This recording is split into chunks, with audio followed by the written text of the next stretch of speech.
Mes parents ont poussé mon petit ami à épouser ma riche cousine. Ils ont dit, sa famille a de l'argent, tu n'as rien.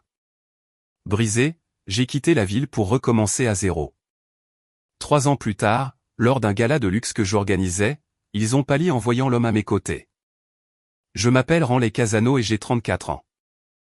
J'ai grandi dans une petite maison en briques sur Sycamore Lane, dans une petite ville fatiguée de l'ouest de la Pennsylvanie. Le genre d'endroit où tout le monde sait quel père a perdu son emploi et quelle fille a été admise dans une bonne université. Mes parents, Deborah et Russell Casano, étaient le genre de personnes qui mesuraient l'amour en reçu de caisse. Si vous rapportiez un trophée à la maison, vous étiez aimé cette semaine-là. Si vous rapportiez un B-, vous étiez invisible jusqu'au prochain bulletin scolaire. J'ai appris très tôt que l'affection dans notre foyer était une transaction, pas un cadeau. J'avais une sœur, Marlo, de 2 ans ma cadette, et une cousine, Bristol Hargrove, qui vivait à 20 minutes de là dans une maison avec une allée circulaire et une piscine chauffée. Bristol était la fille de la sœur de ma mère, tante Vivienne, qui avait épousé un homme nommé Conrad Hargrove. Conrad possédait 3 concessions automobiles et des parts dans une chaîne de supermarchés régionale. Il était la réussite de la famille, celui à qui mon père portait un toast à chaque Thanksgiving d'une voix mêlée d'admiration et d'amertume. Bristol avait 3 ans de plus que moi et, dès que j'ai su marcher, j'ai compris quelle était la référence et que j'étais l'ombre. Le petit ami auquel ma mère avait attribué le prix d'une voiture d'occasion s'appelait Emerson Val. Je l'ai rencontré quand j'avais 26 ans, alors que je travaillais comme comptable junior dans un petit cabinet à Pittsburgh. Il est venu un après-midi pluvieux d'octobre pour déposer des documents pour un client, il était trempé jusqu'aux os, ses cheveux sombres plaqués contre son front, son manteau marron bon marché dégoulinant sur notre moquette beige. Il s'est excusé tellement de fois que j'ai éclaté de rire, et il a ri aussi. Et c'était tout. C'était le moment précis. Je l'ai rejoué 1000 fois, et je ne saurais toujours pas vous expliquer exactement pourquoi j'ai su, mais j'ai su. Emerson avait 28 ans à l'époque. Il avait grandi en famille d'accueil, ballotté entre 4 foyers différents de l'âge de 11 à 17 ans, et avait financé ses études supérieures en travaillant de nuit dans un entrepôt. Quand je l'ai rencontré, il était coordinateur de projet dans une petite entreprise de construction, gagnant 42 000 $ par an et économisant chaque centime dans un compte d'épargne qu'il avait surnommé, sans aucune ironie, l'avenir. Il ne buvait pas. Il ne jouait pas d'argent.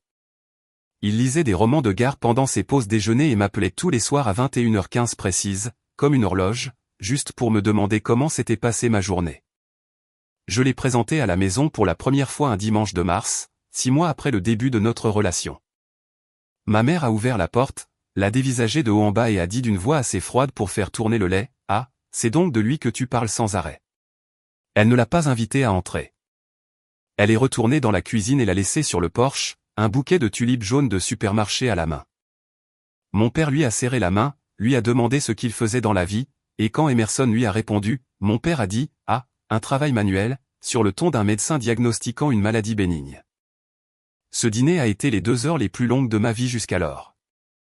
Ma mère a demandé à Emerson si ses parents viendraient aux futures réunions de famille, tout en sachant pertinemment que je lui avais déjà raconté son histoire. Lorsqu'il a poliment expliqué qu'il n'avait aucun lien avec sa famille biologique, elle a dit, « Eh bien, c'est pratique. Cela fera moins d'assiettes à dresser. » Mon père a ri. Je voulais me glisser sous la table et disparaître sous la moquette. Emerson a pris ma main sous la nappe et l'a serrée 3 fois. C'est devenu notre code. 3 pressions signifiaient, je suis toujours là. Ne t'inquiète pas. Pendant 2 ans après ce dîner, mes parents ont mené une guerre silencieuse. Ce n'était jamais bruyant. Ce n'était jamais assez flagrant pour que je puisse l'assimiler à de la cruauté sans avoir l'air dramatique. C'était une multitude de petites coupures. Ma mère m'appelait le mercredi après-midi pour mentionner l'air de rien que Bristol venait de rentrer d'un voyage à Santorin avec un garçon du country club. Mon père m'envoyait des articles sur de jeunes professionnels de la finance qui achetaient des maisons dans de bons districts scolaires. Ils n'ont jamais prononcé les mots « quitte-le ». Ils se contentaient de placer d'autres vies à côté de la mienne en demandant « Ne préfères-tu pas cela à la place ?» Je ne voulais pas d'autre chose. Je voulais Emerson. Je voulais le petit appartement dont nous avions commencé à parler, celui avec la fenêtre en saillie au-dessus de l'évier de la cuisine. Je voulais les samedis matins où il préparait des crêpes en forme de cœur tordu, car c'était la seule forme qu'il réussissait à faire. Je voulais sa façon d'écouter vraiment. Quand je rentrais du travail frustré par un client qui m'avait crié dessus à cause d'une déclaration d'impôt, je n'avais jamais été écouté ainsi de toute ma vie. Ma famille me parlait. Emerson discutait avec moi. Au printemps 2021, alors que j'avais 30 ans, Emerson m'a annoncé qu'il allait me demander en mariage. Il ne me l'a pas dit pour me faire la surprise. Il me l'a dit parce qu'il voulait s'assurer que j'étais prête et parce qu'il tenait à demander d'abord la bénédiction de mon père. Même si je lui ai dit que mon père ne méritait pas qu'on lui demande quoi que ce soit, il a insisté. Il a dit, « Rends-les, je veux faire les choses correctement, même si eux ne le font pas, je l'aimais tellement à cet instant que je pouvais à peine respirer. » Il s'est rendu chez mes parents un mardi soir de mai. Je suis resté à notre appartement, marchant de long en large, dans l'attente. Il m'avait dit qu'il m'appellerait dès qu'il remonterait en voiture. 21 heures sont passées. 22 heures sont passées. À 22h47, sa voiture s'est garée sur notre parking, et lorsqu'il a franchi la porte, son visage avait la couleur d'un vieux papier. Il s'est assis sur notre canapé sans enlever ses chaussures, ce qu'il ne faisait jamais, m'a regardé et a dit, « Ta mère m'a proposé de l'argent pour que je te quitte. » J'ai cru qu'il plaisantait. J'ai même ri, un rire bref et nerveux, car l'idée était si absurde, si digne d'un feuilleton télévisé, que mon cerveau refusait de la prendre au sérieux. Mais Emerson ne riait pas. Il m'a raconté que ma mère l'avait attiré dans la salle à manger formelle pendant que mon père servait les boissons. Elle lui avait dit qu'elle savait qu'il m'aimait, mais que l'amour ne suffisait pas dans ce monde, et qu'elle avait une proposition à lui faire. Tante Vivienne et oncle Conrad cherchaient le mari idéal pour Bristol. Bristol avait 33 ans, elle était célibataire et s'impatientait. La famille voulait quelqu'un de présentable, de propre, quelqu'un que l'on pouvait modeler. Emerson correspondait au profil. S'il acceptait de rompre avec moi et de courtiser Bristol à la place, les Hargrove s'occuperaient de lui. Un poste dans l'une des concessions à partir de 90 000 $ par an, un apport pour une maison, une voiture, un avenir. Sa famille a de l'argent, lui avait dit ma mère. Toi, tu n'as rien. Pense à ce que tu peux offrir à Ranley. Puis pense à ce que Bristol peut t'offrir. Je me suis assise sur le canapé et je ne sentais plus mes mains. J'ai demandé à Emerson ce qu'il avait répondu. Il m'a regardé de ses yeux gris et calmes et m'a dit, je lui ai dit que je préférais n'avoir rien avec toi que tout avec une autre. Il avait quitté la maison sans finir son verre. Mon père l'avait suivi jusqu'à la voiture pour lui dire qu'il commettait une erreur qu'il regretterait pour le reste de ses jours. J'aurais dû ressentir un triomphe. J'aurais dû me sentir aimé. Au lieu de cela, j'ai senti quelque chose se briser dans ma poitrine, une fêlure ancienne, présente depuis 30 ans, qui avait fini par céder sous le poids de la situation. Ma propre mère avait tenté de vendre l'homme que j'aimais à ma cousine, comme s'il s'agissait d'un cheval aux enchères. Et le pire, ce qui m'a empêché de dormir pendant les 3 nuits suivantes, c'était de savoir au fond de moi qu'elle ne voyait absolument rien de mal à ce qu'elle avait fait. Pour elle, c'était pratique. Pour elle, c'était un service rendu. Emerson m'a tenu dans ses bras cette nuit-là alors que je pleurais à m'en rendre malade. Il n'arrêtait pas de chuchoter, « Tout va bien. Nous sommes ensemble. Tout va bien. » Et pendant quelques semaines, je l'ai cru. Je l'ai vraiment cru, mais ma mère n'en avait pas fini. Ma mère ne faisait que commencer. L'appel téléphonique est arrivé un samedi matin de juin, 11 jours après qu'Emerson eut quitté la salle à manger de mes parents. J'étais encore en pyjama, buvant mon café à notre petite table de cuisine, regardant Emerson tenter de réparer le pied bancal d'une de nos chaises avec un rouleau de Chatterton et un optimisme pur. L'écran affichait « Maman ». J'ai failli ne pas répondre. Parfois, je regrette de l'avoir fait. Elle n'a pas dit bonjour. Elle a dit « Ranley, ton père a eu un problème cardiaque hier soir. Nous sommes à l'Alleghany Générale.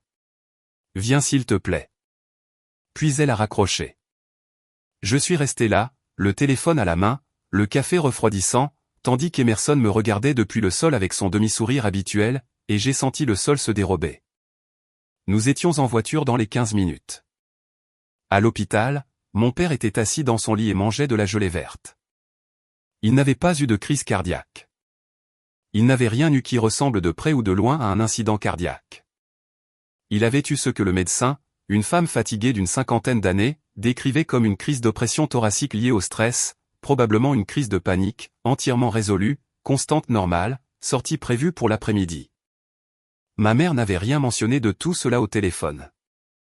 Ma mère m'avait laissé faire 90 minutes de route dans les embouteillages en pensant que mon père était peut-être en train de mourir. Quand je suis entré dans la chambre, ma mère s'est levée, a croisé les bras et a dit « Nous devons parler de toi ».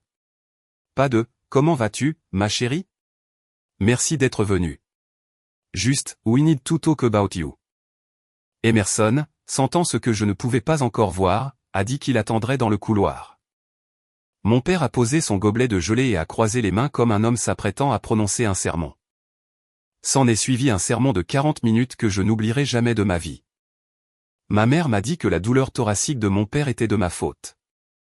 Que le stress de me voir gâcher ma vie avec un enfant de l'assistance publique sans famille et sans avenir avait fini par affecter son cœur. Elle m'a dit que tante Vivienne et oncle Conrad avaient eu la générosité, la bonté de proposer une solution pour tout le monde. Bristol se sentait seul. Emerson était en difficulté. Je me montrais égoïste en m'accrochant à une relation qui blessait tous ceux qui m'entouraient. Si j'aimais vraiment Emerson, je devais le laisser partir vers une vie qui pourrait lui offrir plus que ce que je ne pourrais jamais lui donner. Je lui ai demandé très calmement si elle s'entendait parler. Si elle se rendait compte de la folie des mots qui sortaient de sa bouche. Elle m'a regardé en clignant des yeux, comme si j'avais parlé une autre langue. Mon père a dit, « Rends-les, ta mère essaie de sauver cette famille. Ton rôle est de l'écouter. » Je suis sorti de la pièce. J'ai trouvé Emerson dans le couloir, appuyé contre un distributeur automatique, et je lui ai dit que nous rentrions à la maison. Sur le chemin du retour vers Pittsburgh, aucun de nous n'a parlé pendant les 30 premières minutes. Puis il a tendu la main par-dessus la console centrale, a pris la mienne et a dit, « Tes parents ne vont pas s'arrêter là. » Et j'ai su, avec une clarté douloureuse, qu'il avait raison. Ils ne se sont pas arrêtés. Au cours des semaines suivantes, ma mère m'appelait chaque jour, parfois 2 fois. Elle pleurait. Elle accusait. Elle s'excusait d'une manière qui n'avait rien d'excuse. Elle me disait que Bristol avait été vu en larmes lors d'un brunch, que tante Vivienne était déçue par toute notre famille, que oncle Conrad avait fait des remarques très directes au country club sur les gens qui ne savent pas tenir leur maison en ordre. Mon père a commencé à se présenter à mon bureau. Je passais juste dans le coin, disait-il avec un café et un sourire triste, en demandant si nous pouvions discuter pendant le déjeuner. Marlo, ma sœur, m'envoyait de longs SMS pour me dire que je brisais le cœur de notre mère. Marlo avait toujours été la préférée, celle qui avait épousé un podologue nommé Grant à 24 ans et mis au monde 2 petits-enfants conformément au calendrier prévu. Elle se servait de sa position comme d'une arme. La pression sur moi était immense. La pression sur Emerson était pire, car elle était plus insidieuse. Oncle Conrad l'a appelé au travail. Je ne l'ai appris que bien plus tard. Conrad avait réussi à obtenir le numéro de l'entreprise de construction, avait demandé à parler à Emerson Val et lui avait proposé directement au téléphone un poste de directeur adjoint dans la plus grande des concessions. Salaire de départ, 95 000 $. Prime de signature, 20 000 $. Assurance maladie, voiture de fonction, la totale. Tout ce qu'Emerson avait à faire, c'était d'accepter une rupture nette et quelques dîners de présentation avec Bristol. Emerson a raccroché. Il ne m'en a pas parlé pendant 2 semaines. Lorsqu'il l'a finalement fait, un mercredi soir tranquille alors que nous mangions des spaghettis à notre petite table de cuisine, il n'était pas en colère. Il était fatigué. Il a dit, « Rends-les, je me fiche de l'argent. Je ne me suis jamais soucié de l'argent, mais ta famille ne va pas nous laisser tranquilles. Ils vont continuer à revenir. Et j'ai peur qu'un jour tu me regardes et que tu te demandes si j'en valais vraiment le coup. » Je lui ai dit non. Je lui ai dit absolument pas. Je lui ai dit que je les couperais tous de ma vie avant de les laisser fissurer ce que nous avions construit. Il a hoché la tête. Il a serré ma main 3 fois sous la table, même si nous étions les seules personnes dans l'appartement. Et j'ai pensé à cet instant que nous allions nous en sortir. Je me trompais sur beaucoup de choses à l'époque. Mais c'est sur cela que je me trompais le plus. Le point de rupture est survenu à la fin du mois d'août. Bristol m'a appelé elle-même pour la première fois depuis peut-être 5 ans.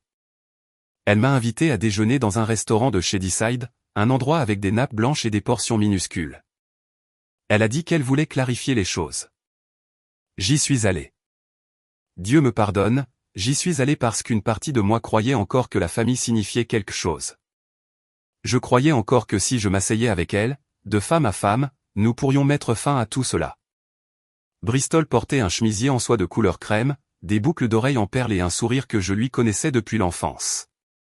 Le sourire de celle qui a déjà gagné et qui attend que vous vous en rendiez compte. Elle a commandé un verre de vin blanc, et m'en a commandé un aussi sans me le demander. Puis elle s'est penchée de mon côté et a dit, « Ranley, je veux que tu saches que je vois Emerson. » J'ai cru avoir mal entendu. Je lui ai demandé de répéter. Elle l'a fait. Elle a dit qu'elle l'avait croisé dans un café près de son bureau 3 semaines auparavant, qu'ils avaient discuté, qu'il s'était montré honnête avec elle sur son épuisement, sur la pression qu'il subissait, sur le fait qu'il ne voulait pas gâcher ma vie. Elle a dit qu'ils s'étaient revus pour un café 2 autres fois depuis. Elle a dit qu'il était un homme bon et qu'il méritait un endroit chaleureux pour se poser. Elle a dit, et c'est la phrase qui m'a brisé, il ne te l'a pas dit parce qu'il t'aime, mais Ranley, parfois, aimer c'est savoir laisser l'autre s'en aller. Je ne me souviens pas avoir quitté le restaurant. Je me souviens d'être dans ma voiture sur le parking, serrant le volant si fort que mes articulations en étaient blanches, appelant Emerson et tombant sur sa messagerie. Je l'ai appelé encore 4 fois. Messagerie, messagerie, messagerie, messagerie. Quand je suis enfin rentré, il était assis sur le canapé, la tête entre les mains. Je lui ai demandé si c'était vrai. Je lui ai demandé s'il avait rencontré Bristol. Il a levé les yeux vers moi, ses yeux étaient rouges et il a dit, « Ranley, je l'ai rencontrée une fois. Une seule fois. Elle s'est présentée à mon bureau. Je lui ai dit de partir. Je ne l'ai pas revue depuis. Je le jure sur tout ce que j'ai. Je le jure sur nous. » Je voulais le croire. Une partie de moi le croyait, mais le doute avait été semé, et Bristol l'avait semé profondément, et ma famille l'arrosait depuis des années. J'ai commencé à regarder son téléphone lorsqu'il était sous la douche. J'ai commencé à vérifier la localisation de sa voiture lorsqu'il disait être au travail. J'ai commencé, pour la première fois, à devenir une personne que je ne reconnaissais pas, et Emerson s'en est rendu compte. Bien sûr, il l'a remarqué. Il a commencé à devenir silencieux. Il a commencé à rentrer plus tard. L'appel de 21h15 s'est arrêté. Nous étions en train de nous détruire et nous le savions tous les deux, et aucun de nous ne savait comment l'empêcher. Début octobre, presque exactement 4 ans après notre rencontre, Emerson m'a fait asseoir sur le canapé et m'a dit qu'il avait besoin d'une pause. Pas d'une rupture, a-t-il dit, juste d'une pause. Quelques semaines pour réfléchir. Il avait accepté une offre d'emploi temporaire dans l'Ohio pour aider un ami sur un chantier. Il m'appellerait. Il reviendrait. Il avait juste besoin de respirer. Je l'ai laissé partir. Je ne me suis pas battu. J'étais tellement fatigué de me battre. Il m'a embrassé sur le front, a pris un sac de voyage et a franchi la porte de l'appartement que nous avions choisi ensemble. 2 mois plus tard, j'ai vu une photo sur la page de réseaux sociaux de ma tante Vivienne. C'était Bristol dans une robe couleur champagne, montrant sa main gauche. À son doigt brillait un diamant de la taille d'un grain de maïs. À ses côtés, dans un costume bleu marine sur mesure, les cheveux coupés plus courts que je ne les avais jamais vus, se tenait Emerson Val. La légende disait, enfin, notre fille a trouvé son pour toujours. Je me suis assise sur le sol de ma salle de bain et je n'ai pas pleuré. J'avais dépassé le stade des larmes. J'étais ailleurs désormais, dans un endroit plus froid et plus calme. Et dans ce silence, j'ai pris une décision qui a changé le cours de ma vie entière. Je me suis accordé exactement une semaine pour m'effondrer. J'ai marqué la date sur le calendrier de ma cuisine à l'encre noire, le 18 décembre 2021.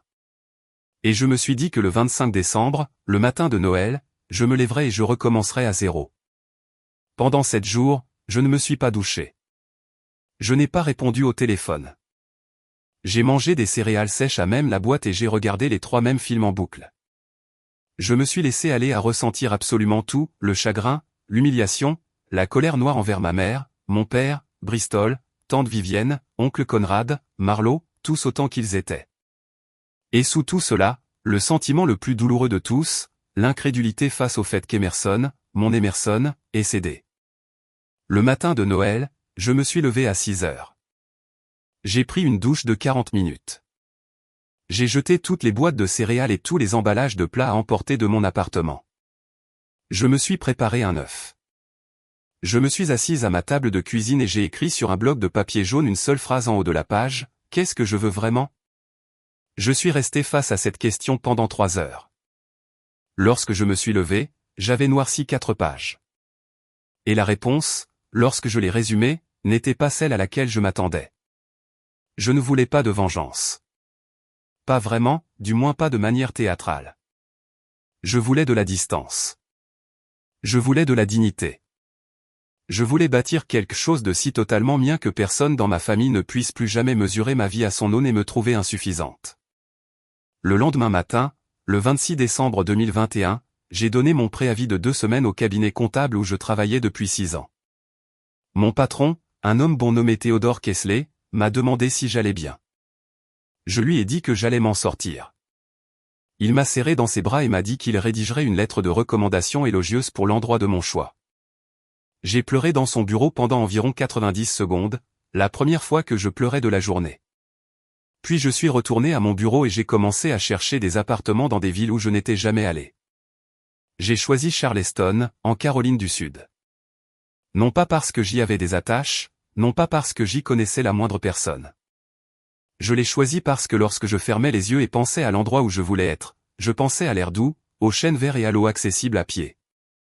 Charleston offrait ces 3 éléments. J'avais 31 000 $ d'économie, un dossier de crédit impeccable et des compétences recherchées. C'était suffisant. Je n'ai pas dit à mes parents que je partais. Je ne l'ai pas dit à Marlo. Je ne l'ai dit à personne d'autre qu'à Théodore, à mon propriétaire et à une entreprise de déménagement.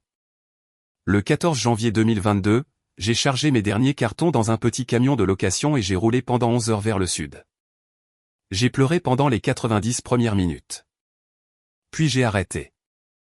Lorsque j'ai franchi la frontière de la Caroline du Sud, j'étais presque apaisé. Mon nouvel appartement était un studio de 55 mètres carrés situé au-dessus d'un café dans une rue adjacente près du College of Charleston.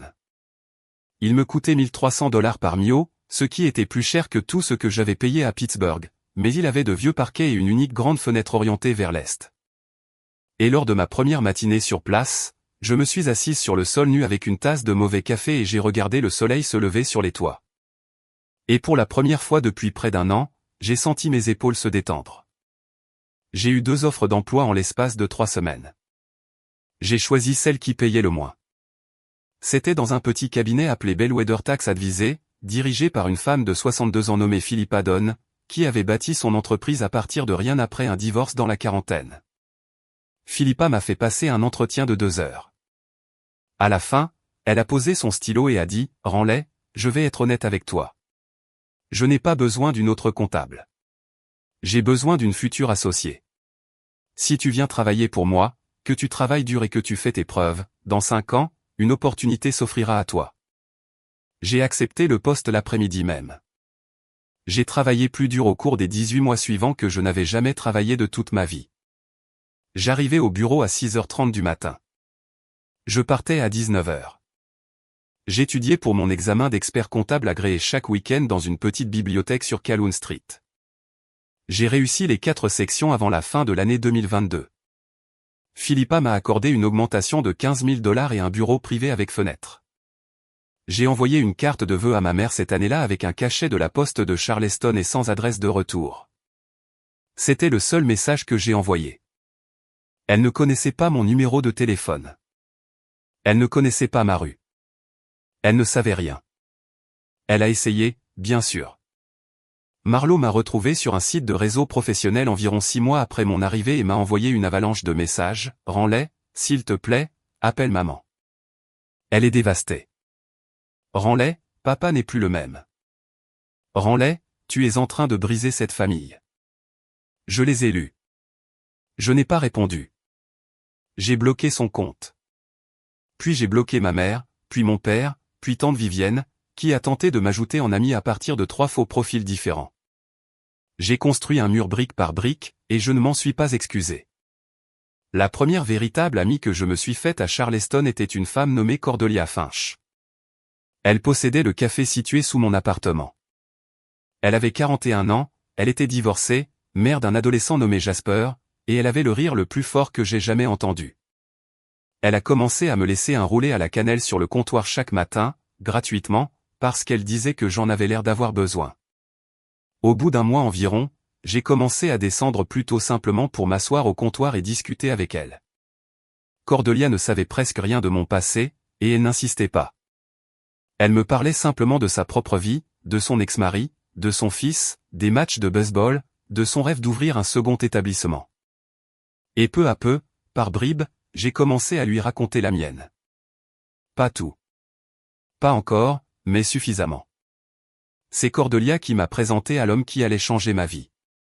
Il s'appelait Sutton Ashford Cad, et il est entré dans le café un jeudi matin d'avril 2022, 3 mois après mon installation à Charleston, vêtu d'une chemise blanche froissée et portant un porte-documents en cuir qui semblait avoir fait la guerre. Il a commandé un café noir, s'est assis à la table près de la fenêtre, et a entrepris d'étaler au moins 40 feuilles de papier sur toute la surface. Cordelia, derrière le comptoir, a croisé mon regard et a articulé en silence, « Celui-là est célibataire ». J'ai levé les yeux au ciel. Cela ne m'intéressait pas. Personne ne m'avait intéressé depuis Emerson. L'idée de faire des rencontres, de m'ouvrir à nouveau à ce genre de risque me soulevait le cœur. Mais Sutton a levé les yeux à ce moment précis, nos regards se sont croisés, et il a souri. Un sourire lent, facile, qui ne me demandait rien. Il a juste souri, de la manière dont on sourit à un inconnu dont l'allure nous plaît, puis il s'est replongé dans ses papiers. Je ne lui ai pas parlé ce jour-là, ni la fois suivante où je l'ai vu, 2 jours plus tard, ni celle d'après. Pendant environ 3 semaines, Sutton est venu au café 2 ou 3 matins par semaine, toujours à la même heure, toujours seul, toujours avec son porte-documents en cuir, et nous échangions exactement un sourire par visite. C'était tout. Puis, un mardi de mai, il s'est approché de ma table alors que je mangeais un scone et a dit « Je ne cherche pas à vous déranger, mais cela fait près d'1 mois que je prends mon courage à 2 mains pour vous demander ce que vous lisez. » J'avais un recueil de poèmes de Marie Oliver ouvert sur la table. Je le lui ai dit. Il a hoché la tête, m'a demandé quel était mon poème préféré, et quand je lui ai répondu, il a cité les 2 vers suivants de mémoire. Je l'ai dévisagé. Il a haussé les épaules, légèrement embarrassé, et a dit « Ma mère me lisait ses poèmes quand j'étais enfant. » Puis il m'a demandé si je voulais dîner avec lui. J'ai dit non. Je l'ai dit gentiment, mais j'ai dit non. Je lui ai expliqué que je n'étais pas d'humeur à faire des rencontres. Il a hoché la tête à nouveau comme s'il comprenait parfaitement, et a dit « Eh bien, si jamais vous vous trouvez dans un état d'esprit où vous aimeriez dîner avec quelqu'un qui ne vous demandera rien en retour, j'aimerais être cette personne. » Il m'a tendu une carte de visite, Sutton Ashford Cad, fondateur, Cad Holdings. Je n'avais aucune idée de ce qu'était Cad Holdings. J'ai glissé la carte dans mon livre et je ne l'ai pas regardée pendant 2 semaines. Quand j'ai fini par faire des recherches tard une nuit, je me suis redressé si vite sur mon lit que j'ai failli renverser mon verre d'eau. Sutton Ashford Cad n'était pas seulement un homme qui aimait Marie Oliver. Il était, d'après une publication économique que je lisais depuis des années, l'un des promoteurs immobiliers les plus discrètement prospères de toute la côte Est. À 41 ans, sa fortune nette se situait au-delà des 200 millions de dollars. Il dirigeait une fondation caritative axée sur la réforme des familles d'accueil. Il avait fondé sa première entreprise à 23 ans. Il ne s'était jamais marié. J'ai fixé la carte de visite sur ma table de nuit pendant un long moment. Puis j'ai éteint la lumière, je me suis endormi et je ne l'ai pas appelé. Pas encore. J'ai attendu 11 jours. Je ne suis pas fier de la raison pour laquelle j'ai attendu. J'aimerais vous dire que c'était parce que je me montrais réfléchie, prudente et respectueuse de mes propres limites, et c'était en partie vrai. Mais la vérité la plus profonde était que j'avais peur. J'avais peur parce que Sutton Ashford Cad possédait le genre de fortune que ma famille vénérait, et je ne voulais pas découvrir que j'étais le genre de femme qui pouvait se laisser impressionner par cela. Je ne voulais pas découvrir, après tout ce que j'avais traversé, que je ressemblais à ma mère d'une manière ou d'une autre. J'ai donc pris mon temps.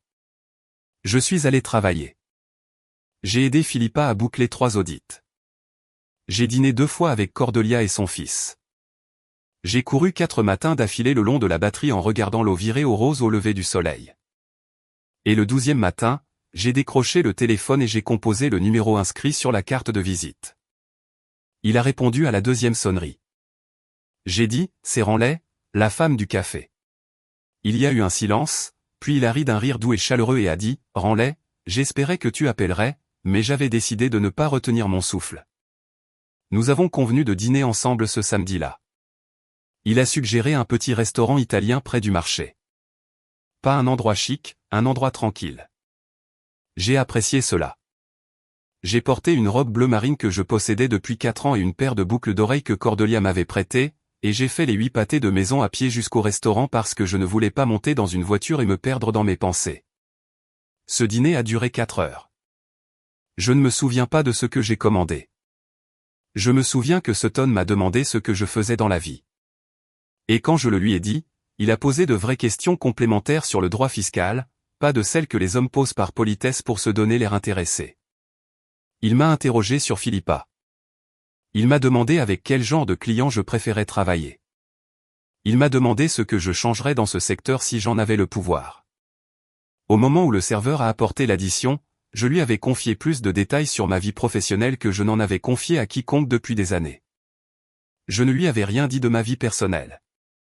Pas encore. Il n'a pas insisté. Lorsque nous sommes sortis du restaurant, l'air était doux et embaumait le jasmin, et il m'a demandé si je voulais continuer à marcher. Nous sommes allés à pied jusqu'au bord de l'eau. Il m'a parlé de son propre travail en termes simples, sans jamais se vanter ni citer de grands noms. Il m'a raconté que sa mère avait été institutrice de maternelle, que son père avait été menuisier et qu'ils étaient tous deux décédés à 2 ans d'intervalle alors qu'il était dans la vingtaine. Il m'a dit qu'il avait fondé sa première entreprise avec l'argent qu'il avait économisé en travaillant l'été dans l'atelier de son père. Il m'a confié qu'il s'était fiancé une fois à 29 ans à une femme nommée Geneviève, qui avait rompu 3 mois avant le mariage parce qu'elle ne voulait pas d'enfant alors que lui en voulait. Il n'avait pas eu de relation sérieuse au cours des 7 années écoulées depuis. Je lui ai demandé, sur le chemin du retour vers mon appartement, pourquoi il avait attendu 1 mois avant de m'adresser la parole au café. Il a réfléchi longuement. Puis il a dit, parce que le regard que tu avais me disait que quelqu'un venait de te blesser très profondément, et je ne voulais pas être une menace supplémentaire contre laquelle tu devais te défendre. Il a ajouté, je me suis dit que si je continuais simplement à venir, tu finirais par voir que je ne te voulais aucun mal. J'ai dû m'arrêter de marcher pendant 1 seconde. J'ai dû lever les yeux vers le ciel et respirer. Nous sommes sortis ensemble pendant près d'1 an avant que je ne lui raconte toute l'histoire. Nous avons pris notre temps délibérément. Je lui ai dit dès notre 2e rendez-vous que j'avais été fiancé à un homme qui avait fini avec ma cousine, que ma famille avait orchestré la chose et que j'avais déménagé à Charleston pour m'éloigner d'eux tous. Il n'a pas posé d'autres questions ce soir-là. Il a simplement hoché la tête et a dit, merci de me faire confiance pour me confier cela. Il a attendu que je l'aborde à nouveau de moi-même. Il m'a fallu 10 mois de plus pour le faire. Quand je me suis enfin décidé, par un après-midi pluvieux de dimanche dans son salon en mars 2023, je lui ai tout raconté, la fortune des Hargrove, le discours de ma mère dans la salle à manger, le piège tendu par Bristol dans le café. Le travail temporaire d'Emerson dans l'Ohio qui n'avait jamais été temporaire, la photo de fiançailles, la semaine passée à manger des céréales sur le sol. Sutton m'a écouté sans m'interrompre pendant près de 2 heures. Quand j'eus fini, il est resté silencieux un instant, puis il a dit, Ranley, je veux que tu comprennes une chose. Tu n'es pas la femme que ta famille s'imagine. Tu en es loin. Et un jour, quand tu seras prête, ils s'en rendront compte, et ce sera le jour le plus douloureux de leur vie, sans que tu aies à lever le moindre doigt. J'ai repensé à cette phrase pendant des semaines. Je ne comprenais pas encore ce qu'il voulait dire. Je finirai par le découvrir, mais lentement. Sutton et moi nous sommes fiancés en octobre 2023. Il n'a pas fait sa demande à l'aide d'un panneau publicitaire ou d'un flash mob ou de toute autre mise en scène ridicule. Il m'a préparé un dîner chez lui, dans une petite maison traditionnelle de Charleston qu'il avait restaurée lui-même. Et après le dessert, il a tendu la main par-dessus la table, a pris la mienne et a dit, Ranley Casano, je sais depuis la 3e fois que je t'ai vu dans ce café que je voulais passer le reste de ma vie avec toi. Veux-tu m'épouser? La bague était un simple diamant ovale monté sur un anneau d'or fin. Il avait demandé à Cordelia 2 semaines plus tôt quel genre de bague me plairait. Elle lui avait dit que je détesterais tout ce qui était tape à accent grave-l'œil. Il l'avait écouté. Nous nous sommes mariés 6 mois plus tard, en avril 2024, dans le jardin de sa maison. Le mariage était intime, 22 personnes. Philippa m'a accompagné jusqu'à l'hôtel puisque je le lui avais demandé, et elle a pleuré si fort qu'elle a eu du mal à aller jusqu'au bout. Cordelia était ma demoiselle d'honneur. Le témoin de Sutton était son plus vieil ami, un architecte au ton doux nommé Theodore Whitfield. Nous avions Jasper, le fils adolescent de Cordelia, pour s'occuper de la musique de la réception depuis son ordinateur portable. Ma famille n'était pas invitée. Ils ne savaient pas que j'étais fiancé. Ils ne savaient pas que j'étais marié. Ils ne savaient pas que j'existais. Durant les 18 mois qui se sont écoulés entre ma rencontre avec Sutton et notre mariage, ma vie professionnelle s'était elle aussi transformée. Philippa m'avait nommé associé junior chez Bellwether à la fin de l'année 2023, en avance sur le calendrier de 5 ans qu'elle avait initialement prévu. J'avais apporté 12 nouveaux clients à moi seul. J'avais développé une spécialisation en stratégie fiscale pour les personnes à fortune élevée qui, compte tenu de ma proximité avec le milieu de Sutton, s'était imposée tout naturellement. Au moment du mariage, je gagnais un peu plus de 180 000 $ par an. C'était, à tous égards, bien plus que tout ce que j'aurais pu imaginer gagner un jour. Mais ce n'était pas l'argent qui m'avait changé. Le changement était plus profond. Le changement était que j'étais devenu, lentement et sans m'en rendre compte, une personne qui n'avait plus peur. Je me couchais sans vérifier les verrous à 3 reprises. Je prenais des décisions sans en référer à personne. Il m'arrivait d'exprimer un désaccord ouvert face à Sutton, il m'écoutait, nous trouvions une solution et le monde ne s'écroulait pas. J'avais passé 30 ans à penser que l'amour signifiait la soumission. J'apprenais dans la trentaine que l'amour signifiait en réalité tout le contraire. Au cours de l'été 2024, 3 mois après notre mariage, Sutton et moi avons commencé à planifier un projet ensemble. Il souhaitait étendre l'action de sa fondation, qui se concentrait sur le soutien aux jeunes sortant du système des familles d'accueil. Il voulait organiser un gala annuel à Charleston, un véritable gala, capable d'attirer des donateurs de toute la côte est. Il voulait l'appeler le gala de la Fondation Val. Il lui avait donné ce nom des années plus tôt en mémoire d'un jeune homme dont il avait été le tuteur, nommé Devon Val, décédé à 23 ans dans un accident de voiture. Devon avait été le premier jeune accompagné par Sutton. Ce nom n'avait aucun rapport avec Emerson. C'était une simple coïncidence. Le genre de coïncidence qui m'avait serré le cœur la première fois que Sutton avait prononcé ce mot à haute voix. J'étais la présidente du comité d'organisation. J'ai choisi le lieu, le menu, le programme, les intervenants. J'y ai travaillé pendant 9 mois, chaque soir et chaque week-end de libre. Sutton voulait que ce soit le genre d'événement dont les gens parlent pendant des années. Je voulais que cela ait un sens. Nous visions une liste de 300 invités. Nous visions à lever 2 millions de $ en une seule soirée. Le gala était prévu pour le samedi 17 mai 2025. Les invitations sont parties au début du mois de février, puis à la fin de ce même mois, il s'est produit un événement que je n'avais pas prévu, que je n'aurais pas pu prédire, et qui a modifié toute la tournure de ce qui se préparait. Tante Vivienne a envoyé un chèque.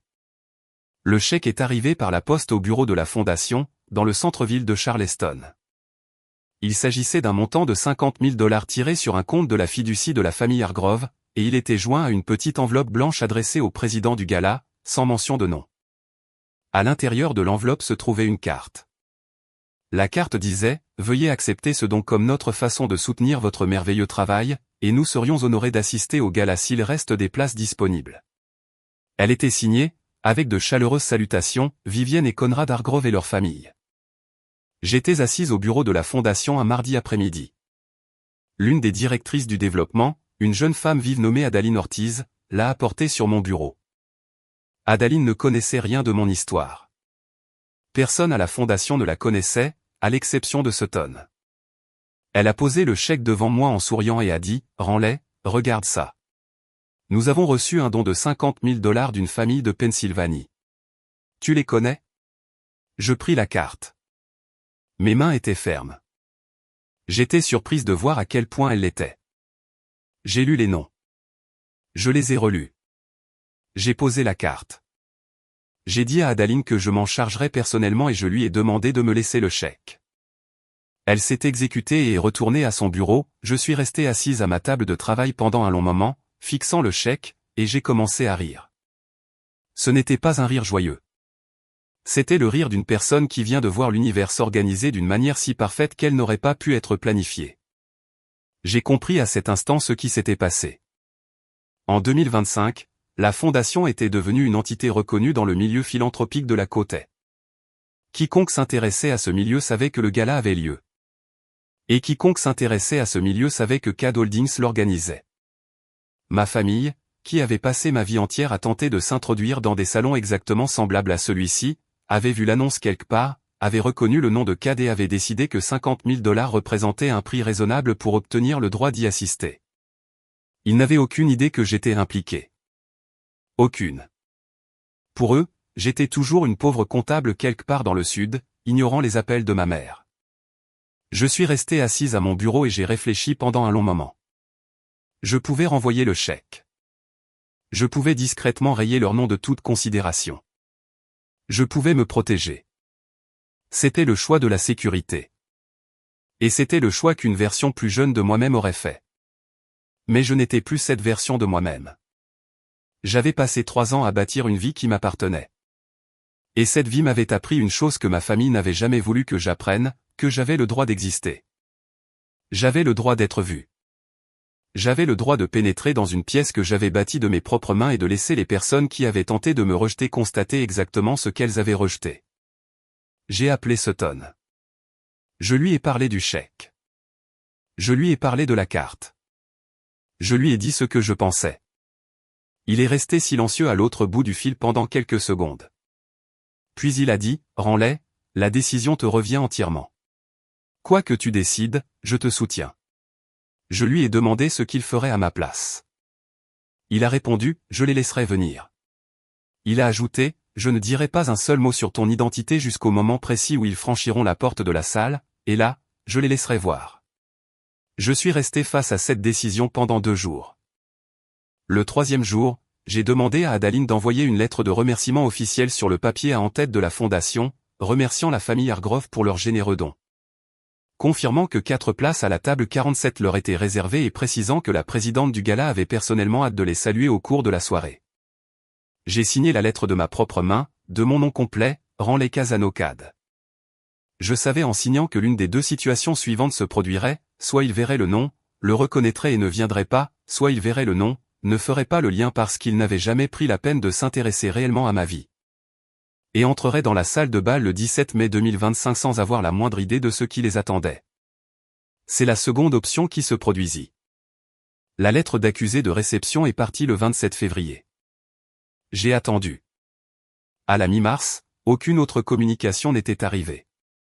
À la fin du mois de mars, le coupon réponse pour la table 47 est revenu par le canal habituel de l'événement, confirmant 4 invités, Vivienne Hargrove, Conrad Hargrove, Bristol Hargrove-Val, Emerson Val. J'ai lu ces 4 noms sur la liste imprimée des coupons réponse et j'ai dû la poser. J'ai dû sortir.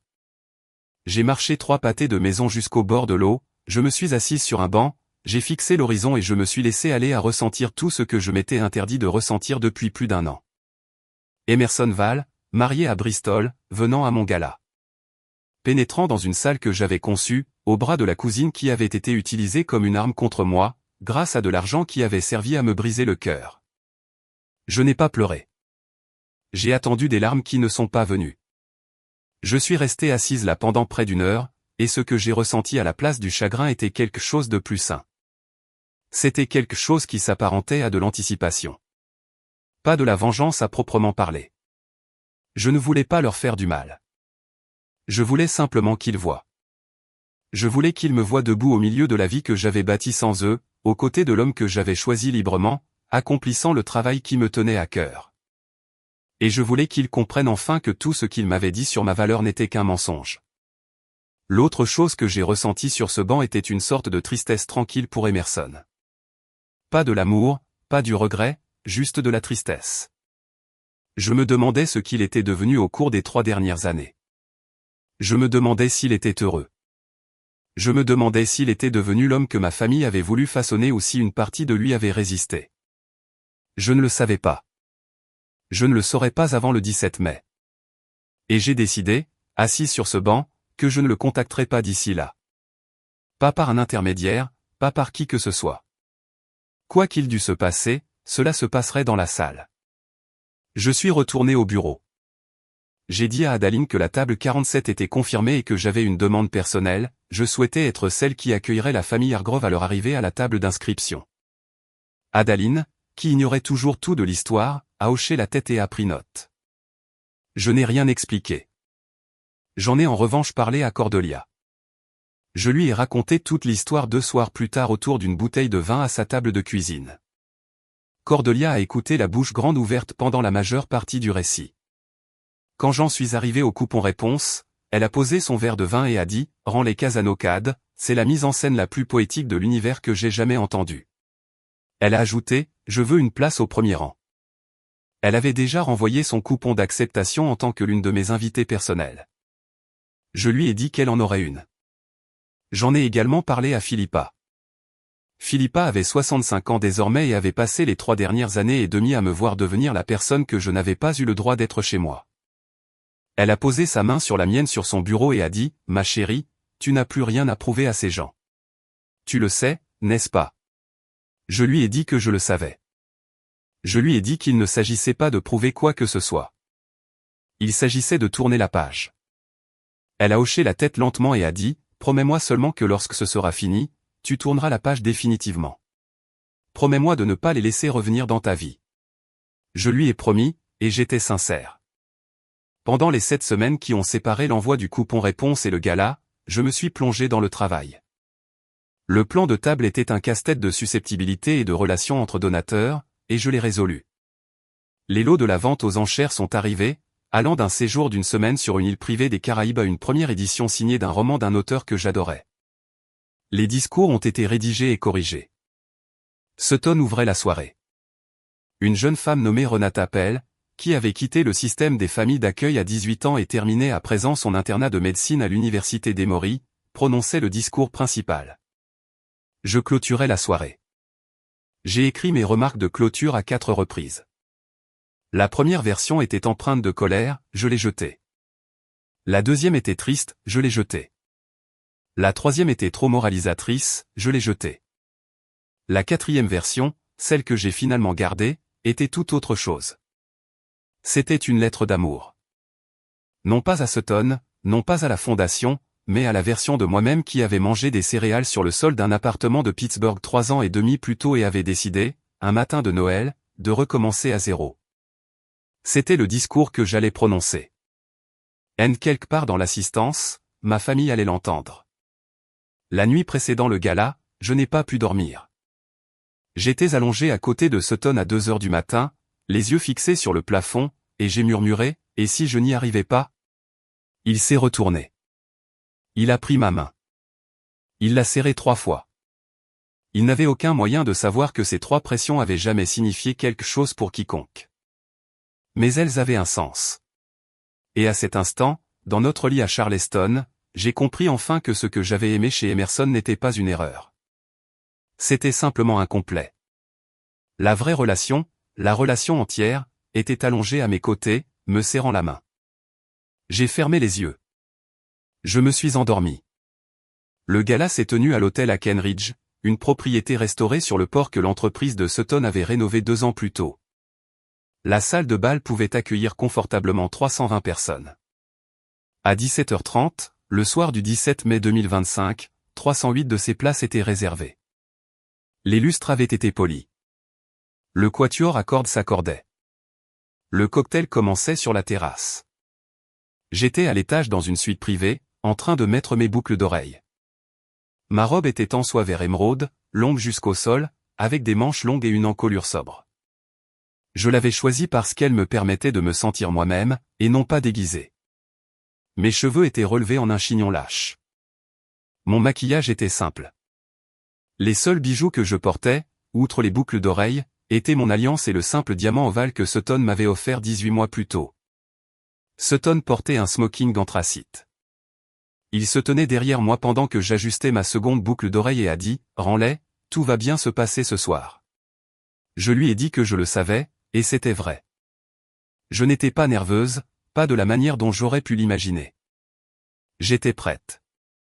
Nous sommes descendus à 18h. Le cocktail battait son plein. J'ai parcouru la salle pendant 1 heure, saluant les donateurs, remerciant les sponsors, serrant mes collègues dans mes bras. Philippa était là, rayonnante dans un tailleur pantalon en soie noire. Cordelia était présente dans une robe rouge. Son fils Jasper, âgé de 16 ans et mal à l'aise dans une veste d'emprunt, était là lui aussi. Adaline courait d'un poste à l'autre avec son casque sur les oreilles. L'énergie dans la pièce était palpable. À 18h45, la table d'inscription à l'entrée de la salle de bal s'est animée. La plupart des invités s'étaient enregistrés plus tôt, mais une vague d'arrivées tardives se présentait. Je me suis placé près de la table, bien en vue de l'entrée, et j'ai attendu. Sutton se trouvait à l'autre bout de la pièce, discutant avec le président du conseil d'administration de la fondation. Il a jeté un regard vers moi et m'a adressé un léger signe de tête. Il m'avait dit le matin même qu'il se tiendrait à mes côtés au moment précis où j'en aurais besoin, ou qu'il se trouve dans la salle.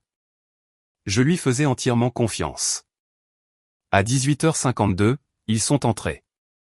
J'ai vu Vivienne en premier.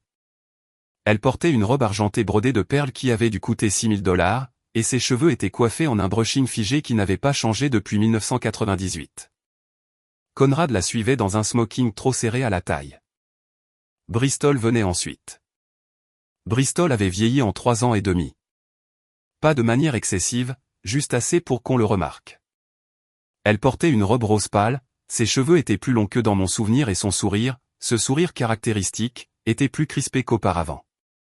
Elle tenait la main de l'homme qui la suivait, Emerson Val. Au premier coup d'œil, il semblait identique à celui que j'avais rencontré dans le bureau de comptabilité à Pittsburgh. Même yeux gris, même mâchoire, mais quelque chose en lui avait changé. Il paraissait plus vieux, bien plus vieux que ce que 3 ans et demi pouvaient expliquer. Ses épaules semblaient plus lourdes. Sa bouche était figée dans un pli que je ne lui connaissais pas. Le manteau marron bon marché avait disparu, bien sûr. Il portait un smoking bien ajusté. Mais l'homme sous ce smoking ne se tenait pas comme Emerson s'était jamais tenu. Il se tenait comme un homme à qui l'on a dit depuis longtemps où il devait se tenir. Ils se sont approchés de la table d'inscription. Vivienne a donné son nom à la jeune bénévole installée à la table, une étudiante nommée Mariana. Mariana a fait glisser son doigt le long de la liste, a trouvé les noms des Hargrove et a souri chaleureusement. Elle a dit « Bienvenue, Madame Hargrove.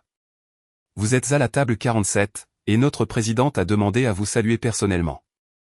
La voici justement. » Mariana a levé les yeux et m'a désigné du geste. Je me tenais à 2 mètres de là. Je me suis avancé. J'aimerais vous dire que j'avais préparé une phrase parfaite. Ce n'était pas le cas. J'avais décidé en parcourant le couloir ce matin-là que ce qui sortirait de ma bouche à cet instant précis devrait venir naturellement pour être authentique. Je devais faire confiance à ma propre voix. Je me suis donc avancé, j'ai affiché le sourire calme et professionnel que j'avais arboré toute la soirée, et j'ai tendu la main à Vivienne. Il lui a fallu environ 2 secondes complètes. Elle a regardé ma main. Elle a regardé mon visage. Elle ne m'a pas reconnu tout de suite. Puis ses yeux ont eu cette réaction propre au moment où le cerveau assimile l'information, le battement de cils, l'écarquillement, le léger recul de surprise. Le visage lui a blanchi si complètement que j'ai craint un instant qu'elle ne s'évanouisse. Derrière elle, Conrad a vu l'expression de sa femme changer, puis il m'a regardé, a compris et est resté bouche bée. Littéralement bouche bée, comme dans les films. Bristol fermait la marche. Elle parlait à Emerson par-dessus son épaule de je ne sais quoi, sans prêter attention à l'inscription. Lorsqu'elle s'est enfin tournée vers l'avant, son sourire était déjà en place, prête à charmer la personne qui s'apprêtait à les accueillir. Ce sourire a duré une demi-seconde après que ses yeux ont croisé mon visage. Puis il s'est éteint. Sa main dans celle d'Emerson s'est relâchée. Emerson ne m'a pas vu tout de suite. Il regardait le sol. Il a levé les yeux lorsqu'il a senti la main de Bristol se détendre. Il l'a regardé. Il a regardé la direction de son regard. Puis il m'a regardé. Son visage n'a pas pâli, il a fait tout le contraire. Il a viré au rouge vif, puis s'est figé. Ses yeux gris se sont ancrés dans les miens et, pendant un instant, un court instant, aucun de nous n'a bougé. Aucun de nous n'a respiré.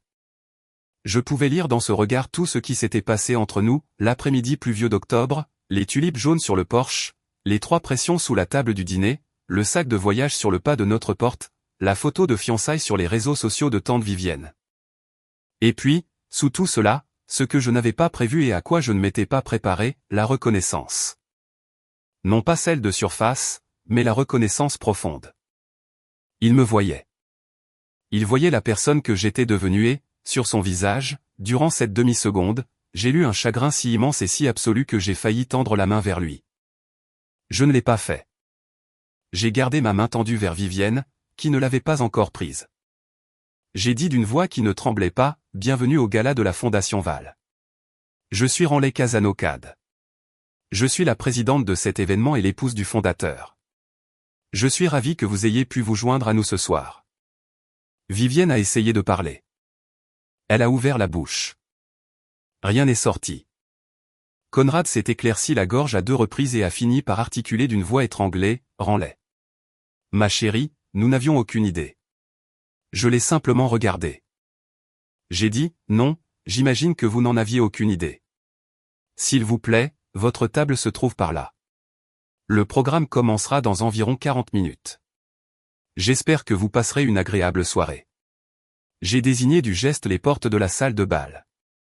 Mariana, qui n'avait rien remarqué, leur a remis leur carton de table. Tous les 4 sont passés devant moi pour entrer dans la salle. Bristol n'a pas jeté un regard sur moi en passant. Emerson l'a fait, juste une seconde. Il n'a rien dit. Il n'en avait pas besoin. L'expression de son visage disait tout. Je me suis retourné. Sutton se tenait à 2 mètres derrière moi. Je ne l'avais pas entendu traverser la pièce. Il avait dû se déplacer lorsqu'il les avait vus se présenter à l'inscription. Il ne m'a pas touché, ne s'est pas imposé, s'est simplement tenu là dans son smoking anthracite, les mains dans les poches, un léger sourire aux lèvres, le même sourire tranquille qu'il m'avait adressé la première fois qu'il m'avait vu dans le café au-dessus duquel j'avais reconstruit ma vie. Je me suis approché de lui. J'ai pris sa main. J'ai serré sa main 3 fois délibérément cette fois, ses pressions portant un sens nouveau, un code redessiné. Il a répondu par 3 pressions, puis une 4e comme une question. J'ai hoché la tête. J'allais bien. J'allais plus que bien. Le programme devait débuter à 19h30. J'avais un peu plus d'une demi-heure avant de devoir m'installer à la table d'honneur. J'ai passé 10 minutes à faire le tour de la salle pour accomplir ma tâche, saluant d'autres invités. Je n'ai pas regardé la table 47. Je n'en avais pas besoin. Je savais exactement où ils étaient assis, et je savais que tous les 4 observaient le moindre de mes mouvements. Renata Pell m'a trouvé près du bar à 19h15. Elle avait 27 ans, elle était mince dans une robe noire simple, et elle était nerveuse à l'idée de prononcer son discours. Je lui ai pris la main un instant et je lui ai dit qu'elle allait être formidable, que son histoire allait changer la vie de quelqu'un dans cette salle ce soir. Elle m'a remercié. Elle a dit, « Madame Cade, puis-je vous confier quelque chose ? Ma mère me disait souvent que la meilleure vengeance est une vie si belle qu'elle ne laisse aucune place aux personnes qui vous ont fait du mal. » J'ai pensé à cette phrase en m'habillant ce soir. Je ne sais pas pourquoi je vous dis cela. Je pensais juste que vous devriez le savoir. Je l'ai dévisagé. Elle a rougi, s'est excusée et s'est éloignée. Je suis resté là, un verre d'eau à la main, m'efforçant de ne pas pleurer. L'univers n'est parfois pas subtil. À 19h28, Sutton est venu me chercher. Il m'a offert son bras. Je l'ai pris.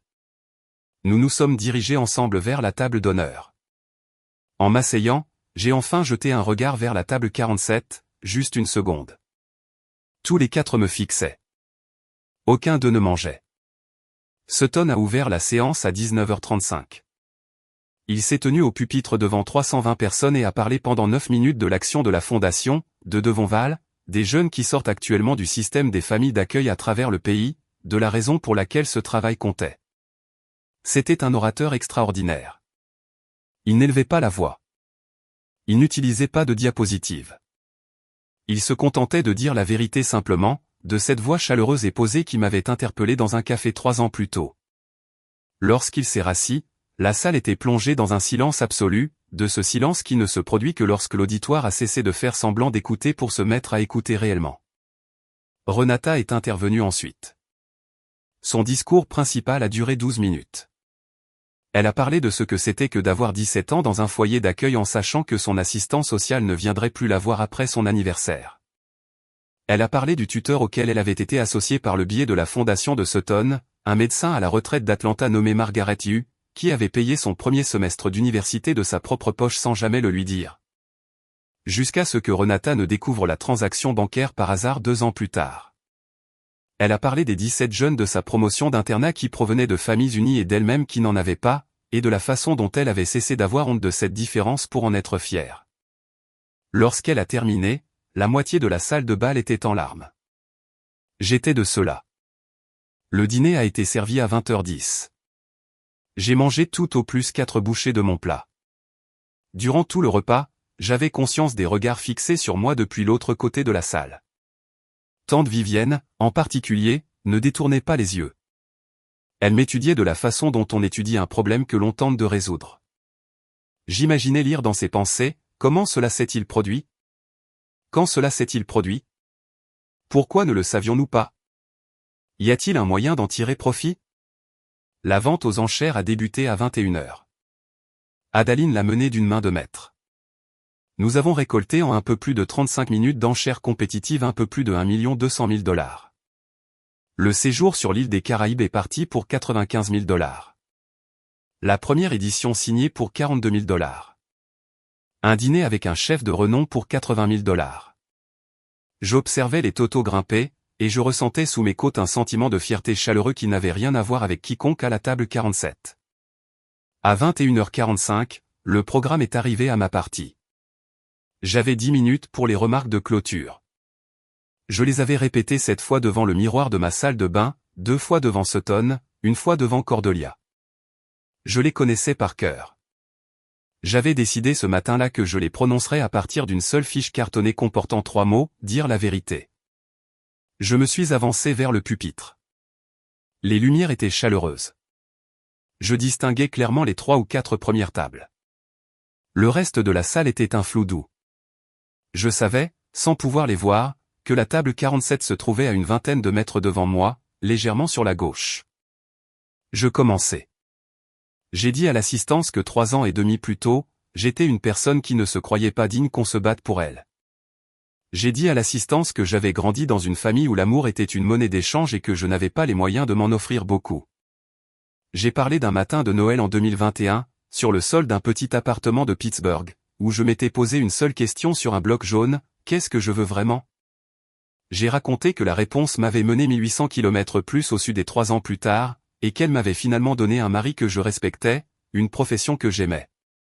Une ville à laquelle j'appartenais et un cercle de personnes qui auraient mangé des céréales sur le sol avec moi si je le leur avais demandé. J'ai expliqué que la fondation que nous soutenions ce soir existait parce que les jeunes sortant du système des familles d'accueil se font répéter de 100 manières différentes chaque jour qu'ils ne valent pas la peine qu'on se batte pour eux. J'ai dit à l'assistance que je savais intimement ce que l'on ressentait dans cette situation. J'ai dit que la seule chose qui avait changé la donne pour moi avait été de rencontrer des personnes qui refusaient d'y croire, même lorsque j'y croyais moi-même. J'ai affirmé que chaque dollar présent dans cette pièce ce soir allait financer ces personnes, les Margaret Hughes de ce monde, les institutrices, les menuisiers, les médecins et les tuteurs qui diraient à la prochaine génération de Renata, tu vaux la peine qu'on se batte pour toi. Point final. Sans condition, sans transaction, sans étiquette de prix. J'ai dit à la salle que j'avais passé ma vie entière à croire que la famille était quelque chose que l'on recevait.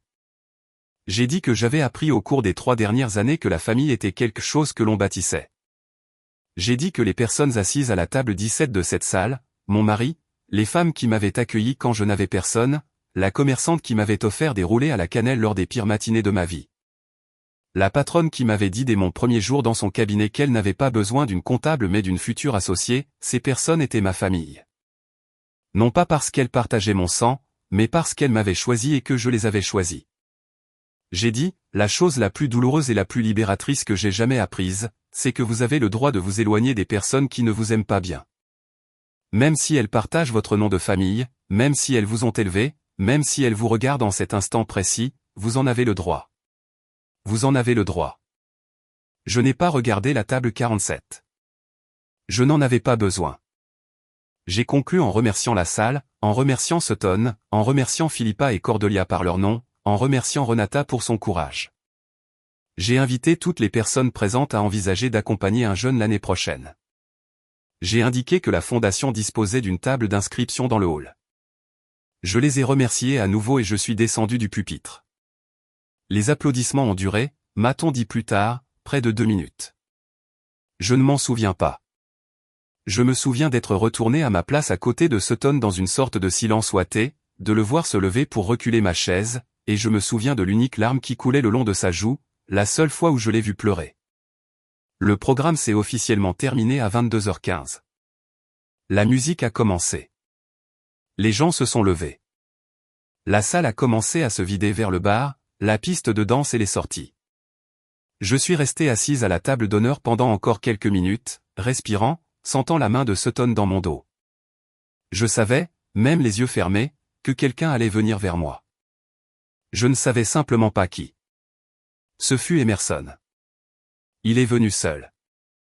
Bristol était au bar avec sa mère. Conrad était au téléphone dans le couloir. Emerson a traversé la salle de bal seul, les mains le long du corps, et s'est arrêté à un peu plus d'1 mètre de ma chaise. Il s'est éclairci la gorge. Il a dit, « Ranley, pourrais-je avoir une minute ?» Sutton m'a regardé. J'ai hoché la tête. Sutton s'est levé, a jeté sur Emerson un regard long et mesuré qui n'avait rien d'hostile, mais qui marquait indiscutablement sa présence, et s'est éloigné pour nous laisser la table. Emerson s'est assis sur la chaise à côté de la mienne. Il n'a pas cherché à me toucher. Il ne s'est même pas tourné tout à fait vers moi. Il a fixé le centre de table un instant. Puis il a dit, « Je ne mérite pas d'être assis à cette table. Je le fais uniquement parce que j'ai passé 3 ans et demi à réfléchir à ce que je te dirais si j'en avais l'occasion, et je me suis dit que si je ne le disais pas maintenant, je ne le dirais jamais. » Il m'a raconté par bribes ce qui s'était passé. Après notre rupture à l'automne 2021, il s'était rendu dans l'Ohio. Bristol y avait suivi. Elle s'était montrée calme, persistante et très gentille, de cette façon que certaines personnes ont d'être gentilles lorsqu'elles veulent obtenir quelque chose.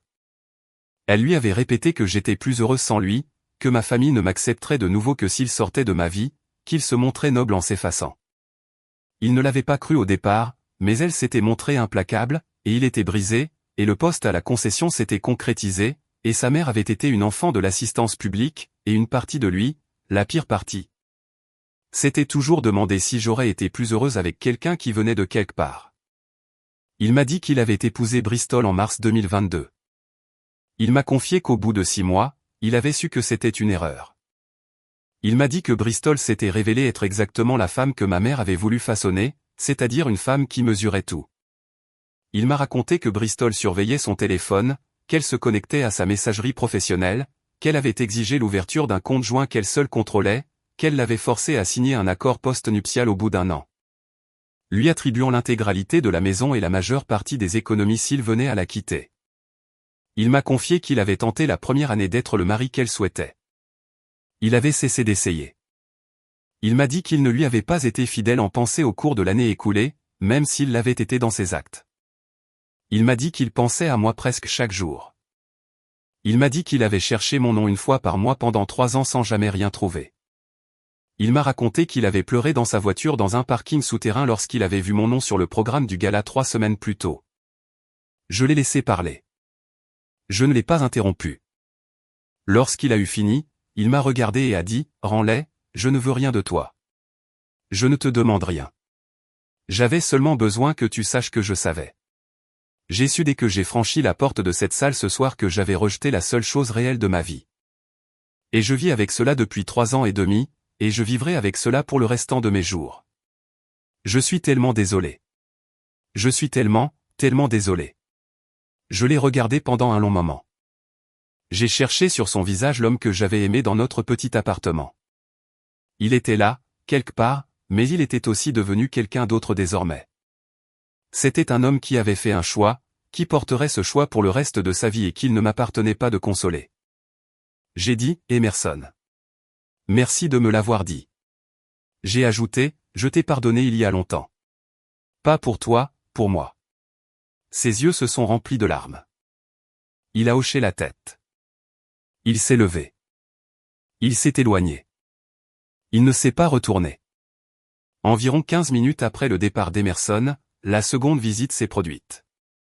Je m'attendais à ma mère. Je m'attendais à mon père. Je ne m'attendais pas à l'ordre dans lequel ils allaient s'approcher de moi. La personne suivante à s'avancer vers moi fut tante Vivienne.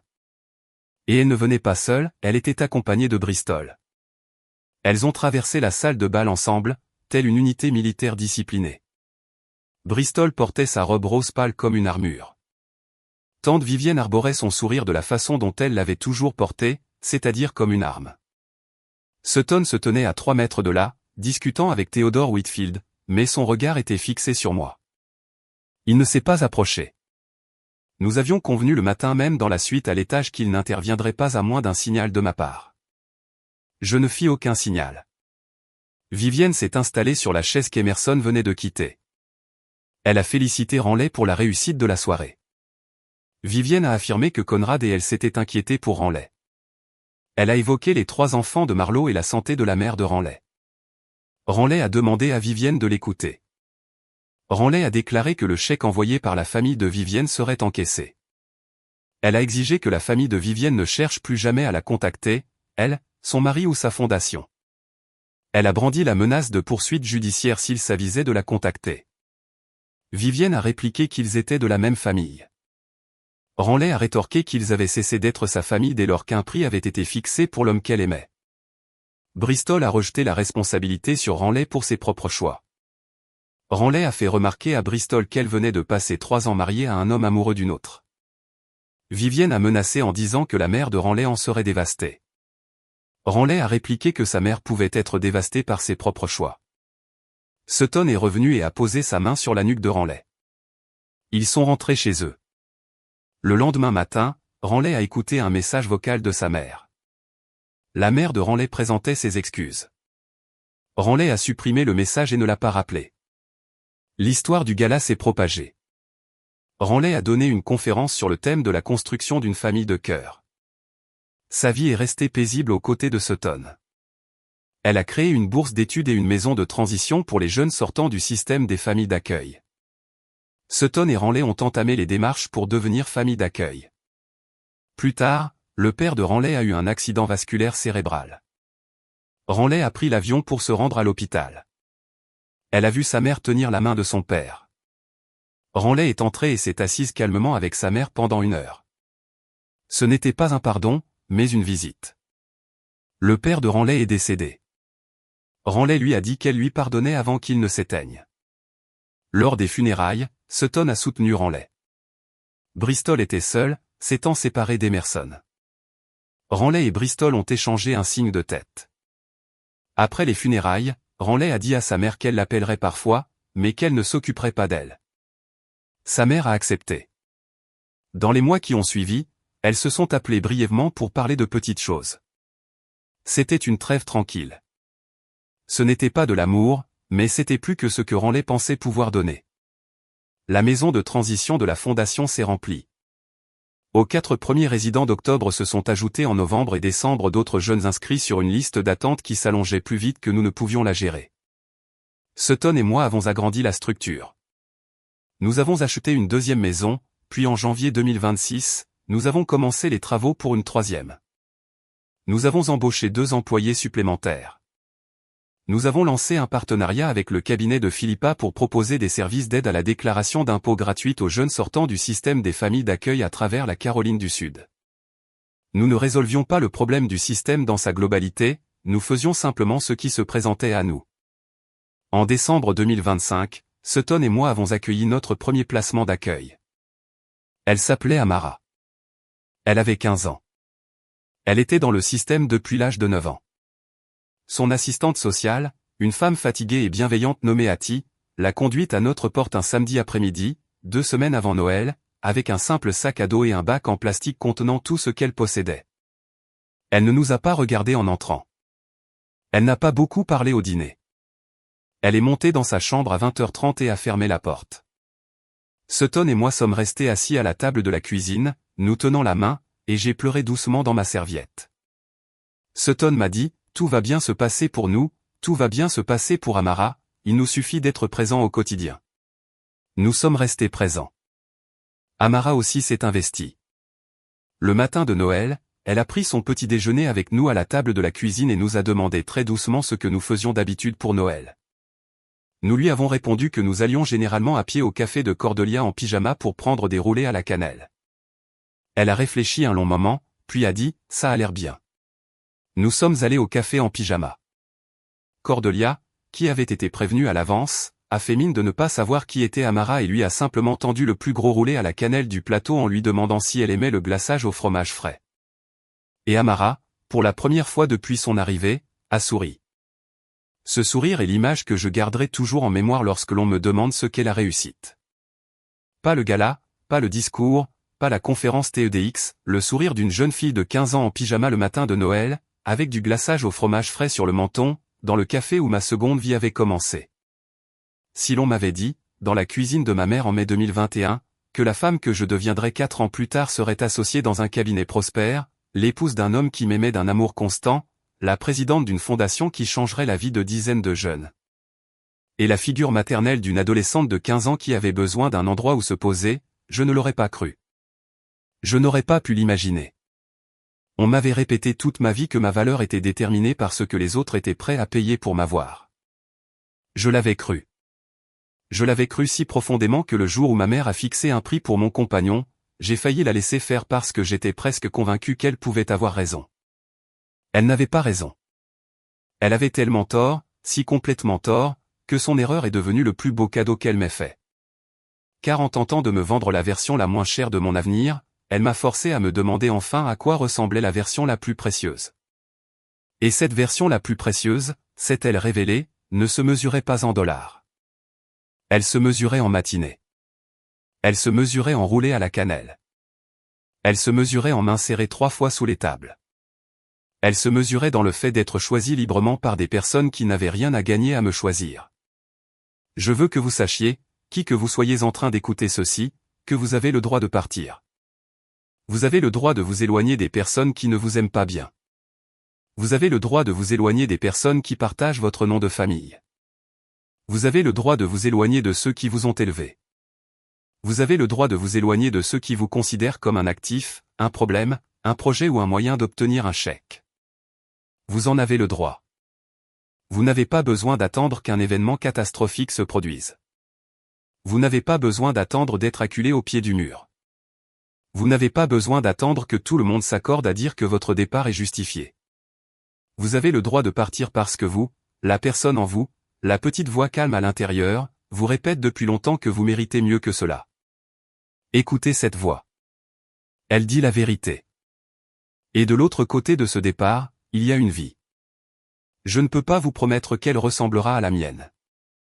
Je ne peux pas vous promettre un mari, une fondation ou une fille d'accueil de 15 ans en pyjama le matin de Noël. Mais je peux vous promettre qu'une vie vous y attend, votre propre vie qui vous attend, celle qui n'est pas construite autour de la gestion de la déception de ceux qui ne vous ont jamais comprise. Il y a de l'air là-bas. Il y a de la lumière. Il y a, enfin, de la paix. Je me suis assise dans ma cuisine ce matin, dans la maison que je partage avec Sutton et Amara, j'ai bu le café que mon mari m'avait préparé et j'ai regardé le soleil se lever sur les toits, et j'ai pensé à la version de moi qui, il y a 4 ans, avait pris un bloc jaune pour écrire en haut cette question, qu'est-ce que je veux vraiment? Je veux cela. Je veux cela. J'ai bâti cela. Je garde cela. Si mon histoire a résonné en vous, si une partie de mon parcours a ressemblé au vôtre, j'aimerais que vous aimiez la vidéo, que vous vous abonniez à la chaîne pour ne pas manquer la prochaine histoire. Et que vous partagiez dans les commentaires ci-dessous le moment de votre vie où vous vous êtes éloigné des personnes qui ne vous aimaient pas bien, ou le moment où vous rassemblez encore le courage de le faire. Je lis chaque commentaire. Nous ne sommes pas seuls dans ce combat. Nous ne l'avons jamais été. Merci d'avoir partagé ce moment avec moi aujourd'hui. Je vous retrouve dans la prochaine vidéo.